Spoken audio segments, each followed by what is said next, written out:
The summer of 1863 was hot. The American Civil War was even hotter. Great armies moved across the land. They fought in big battles that everyone remembers. But the war was also fought in small places. Places that most people have forgotten. One of those places was in Kentucky. It was a sharp curve in the Green River. They called it Tebb's Bend. Here, a small fight would show the great courage of ordinary men. It was a story of a few hundred soldiers who were told to hold a piece of ground, and they did. They stood against a much larger force. Their story is a small part of the big war, but it is a powerful one. The war had been raging for 2 long years. The big news was about places like Vicksburg and Gettysburg. These were huge battles that would decide the fate of the nation. Down in Kentucky, things were quieter, but no less tense. Confederate General John Hunt Morgan was on a raid. He was a bold and daring cavalryman. His goal was to cause trouble for the Union. He wanted to disrupt their supply lines and create panic. As he rode north, he came upon a small Union force. They were guarding a bridge over the Green River. This small group of men from Michigan was all that stood in Morgan's way. They were about to face a true test of their will to fight. The men of the 25th Michigan Infantry were not famous soldiers. They were farmers and loggers. They had left their homes to fight for the Union. They were far from the main armies. Their job was simple: guard the bridge. It was an important bridge for moving Union supplies. They probably did not expect a big fight. But war is unpredictable. It comes to quiet places without warning. The men dug in. They built simple defenses from dirt and logs. They waited under the hot July sun. They could hear rumors of Morgan's raiders coming their way. The air grew thick with tension. Every sound in the woods could be the enemy.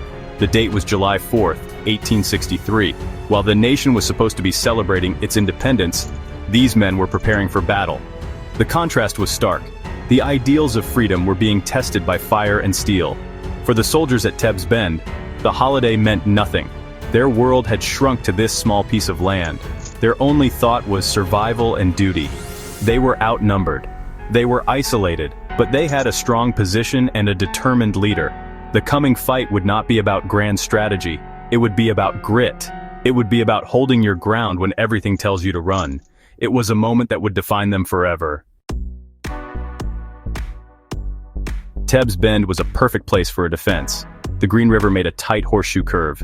This created a natural fortress. The land inside the bend was like a small peninsula. The only way to attack was from a narrow strip of land. Colonel Orlando H. Moore, the Union commander, saw this advantage. He was a smart and experienced officer. He knew he could not fight Morgan's larger force in an open field, so he used the land to his advantage. He ordered his men to dig trenches. They cut down trees and sharpened the logs into a pointed barrier called an abatis. It was a simple but effective plan. The river protected their sides and back. The enemy had to come straight at them. The men worked hard under the Kentucky sun. They dug into the earth. They piled up dirt to make protective walls. They created a small, strong fort. Their main line of defense was on a small ridge overlooking the road. This gave them a clear view of any approaching enemy. They also built a smaller forward position near a wooden stockade. This was designed to break up the first wave of any attack. Colonel Moore placed his men carefully. He made sure every part of the line was covered. He knew that Morgan's men were famous for their fierce charges. He had to be ready. The Michiganders were infantry, not cavalry. They would fight on their feet behind their handmade walls of dirt and wood. The setting was almost peaceful before the storm. The river flowed slowly. The trees were green and full. Birds sang in the branches. But the signs of war were everywhere. The freshly dug earth smelled raw. The sharp points of the abatis looked menacing. The soldiers checked their rifles again and again. They made sure their ammunition was ready. The air was still and humid. There was a feeling of waiting. Every man knew that a battle was coming. They looked across the narrow neck of land. They stared into the woods where the enemy would appear. The quiet was more frightening than noise. It was the calm before the chaos of battle. Colonel Moore walked among his men. He gave them words of encouragement. He was not a man to show fear. His confidence gave them strength. He had only about 200 soldiers. He knew Morgan had more than 2,000. The odds were 10 to 1 against them. But Moore trusted his men and his position. He believed that a good defense could beat a larger attacking force. He told his men to hold their fire until the enemy was close. He wanted every shot to count. He was preparing his small command for the fight of their lives. They were ready to turn this peaceful river bend into a deadly trap for the famous Confederate raider. General John Hunt Morgan was a confident man. He was used to winning. He sent a messenger to the Union camp. The message demanded an unconditional surrender. Morgan told Colonel Moore that he had a much larger force. He said it was to avoid the unnecessary loss of life. He expected the small Union force to give up without a fight. Colonel Moore's reply was short and famous. He wrote back, "Present my compliments to General Morgan, and say to him that this being the 4th of July, I cannot entertain his proposition. It was a brave and defiant answer." Moore was telling Morgan that he would not surrender. He was going to fight, no matter the odds. The battle was now certain. Morgan was angry. He ordered his men to attack. The Confederates charged forward. They were skilled horsemen, but they had to fight on foot here. They ran toward the Union lines with a loud yell. It was the famous rebel yell, meant to strike fear into the hearts of their enemies. The men from Michigan waited. They held their fire just as their colonel had ordered. They let the Confederates get closer and closer. They could see the faces of the men running at them. Then, Colonel Moore gave the command. A massive volley of rifle fire erupted from the Union trenches. The sound was deafening. The front line of the Confederate charge went down. The Confederates were stunned. They had not expected such strong resistance. They fell back, regrouped, and charged again. And again, the Union rifles cut them down. Morgan's men were brave. They tried several times to break the Union line. They charged from different directions. But Colonel Moore's defenses were too strong. The abattis of sharpened trees slowed them down. The trenches protected the Union soldiers. The Michiganders fought with incredible discipline. They fired, reloaded, and fired again. The narrow battlefield worked against the Confederates. They could not use their large numbers to surround the Union force. They had to attack straight into the deadly fire. For hours, the battle raged. The smoke from the guns filled the air. The sounds of rifle fire, shouting, and groans of the wounded were constant. Individual acts of courage happened all over the field. A Confederate color bearer was shot down, and another man would rush to pick up the flag. A Union soldier would stand up to get a better shot, exposing himself to danger. It was a personal and brutal fight. Morgan finally realized he could not break the Union line without losing too many men. He had other goals for his raid. He could not afford a long and costly battle. He made the difficult decision to withdraw. He left his dead and wounded on the field.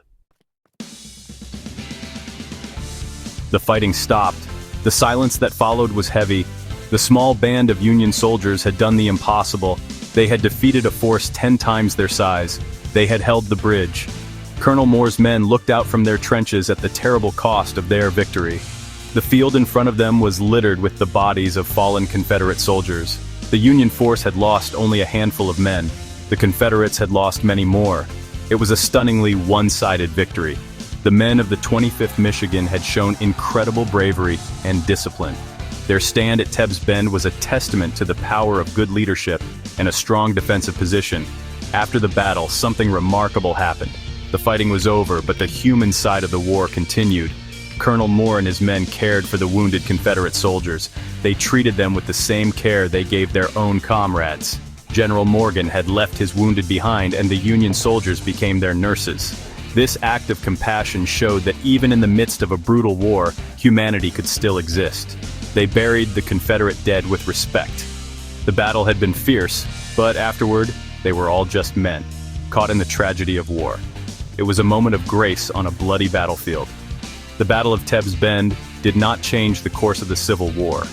It was a small engagement in a much larger conflict, but it had a significant impact on Morgan's raid.